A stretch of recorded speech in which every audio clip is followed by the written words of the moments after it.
Israeli বিমান বাহিনীর চলমান নৃশংস আগ্রাসনের জবাবে পশ্চিমা রক্তচক্ষু এবং ইসরায়েলের হুমকি উপেক্ষা করে গাজার অসহায় মুসলমানদের পাশে দাঁড়িয়েছে ইয়েমেন।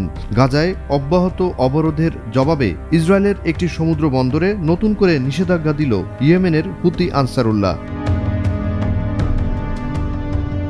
19 মে সোমবার ইয়েমেনি সশস্ত্র বাহিনী এক বিবৃতিতে জানায়, গাজায় ইসরায়েলের অব্যাহত অবরোধ, ফিলিস্তিনি জনগণের উপর দুর্ভিক্ষ চাপিয়ে দেয়া এবং ইসরায়েলের নৃশংস আগ্রাসন বন্ধে অস্বীকৃতির জবাবে এ সিদ্ধান্ত নেয় তারা।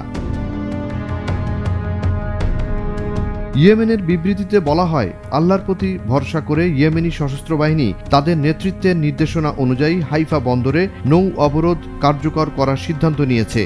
যেসব কোম্পানির জাহাজ হাইফা বন্দরে আছে বা সেখানে যাওয়ার পথে, তারা এবং হাইফা বন্দর এখন থেকে লক্ষ্যবস্তুর তালিকায় অন্তর্গত। জাহাজগুলো যেন এই বিবৃতির বিষয় এবং পরবর্তী কোনো ঘোষণা বিবেচনায় নেয়। ইয়েমেনি সেনাবাহিনীর পক্ষ থেকে জানানো হয়, এর আগে ইসরায়েলের আল রাশ অর্থাৎ ইলাদ বন্দরে কার্যকর অবরোধ আরোপ করে সেটিকে অচল করে দেয় তারা। নিপীড়িত ফিলিস্তিনি জনগণ এবং তাদের প্রতিরোধের সমর্থনে ইয়েমেনি বাহিনী বাড়তি ব্যবস্থা নিতে কুণ্ঠিত হবে না। ইয়েমেনি সামরিক বাহিনী জোর দিয়ে বলে, গাজায় আগ্রাসন এবং অবরোধ শেষ হলেই ইসরায়েলি শত্রুর বিরুদ্ধে বিমান ও নৌ চলাচলে নিষেধাজ্ঞা সহ সব ব্যবস্থার অবসান করবে ইয়েমেনি সশস্ত্র বাহিনী।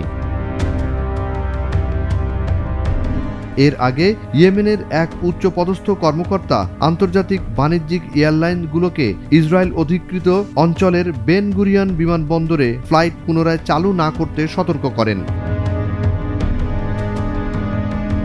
এক জ্যেষ্ঠ ইয়েমেনি কর্মকর্তা লেবানন ভিত্তিক আল মায়াদিন চ্যানেলকে জানান, আন্তর্জাতিক বিমান সংস্থাগুলোকে সতর্ক করে বলা হয়েছে ইসরায়েল অধিকৃত বেন গুরিয়ন আন্তর্জাতিক বিমানবন্দরে পুনরায় ফ্লাইট চালু না করার জন্য। যেসব এয়ারলাইন্স ইসরায়েলের বিমানবন্দরে ফ্লাইট পুনরায় চালু করার পরিকল্পনা করছে, তারা যেন গন্তব্য পরিবর্তন করে এবং ইয়েমেনি বাহিনীর সতর্কতা গুরুত্বের সাথে বিবেচনা করে। ইয়েমেনের উপতথ্যমন্ত্রী নাসরুদ্দিন আমের সতর্ক করে বলেছিলেন, ইয়েমেনি সশস্ত্র বাহিনী আগামী ঘণ্টাগুলোতে বেন গুরিয়ন এবং ইসরায়েল অধিকৃত অন্যান্য বিমানবন্দরে বিমান হামলা চালাবে। এদিকে ইয়েমেনের হাইফা বন্দর অবরোধের সিদ্ধান্তকে স্বাগত জানিয়েছে ফিলিস্তিনি মুক্তি আন্দোলন। এক বিবৃতিতে তারা বলে, গাজায় ইসরায়েলি বর্বরতার জবাবে ইয়েমেনের এ ঐতিহাসিক পদক্ষেপ প্রতিরোধ সংগ্রামের নতুন অধ্যায়ের সূচনা করেছে। গাজায় ইসরায়েলের গণহত্যার তীব্রতা বৃদ্ধির পর থেকে ইয়েমেন কৌশলগত সামুদ্রিক পথে অবরোধ জারি করেছে, যাতে ইসরায়েলের সামরিক সরবরাহ বন্ধ হয় এবং আন্তর্জাতিক সম্প্রদায় গাজায় মানবিক সংকট মোকাবেলায় পদক্ষেপ নেয়।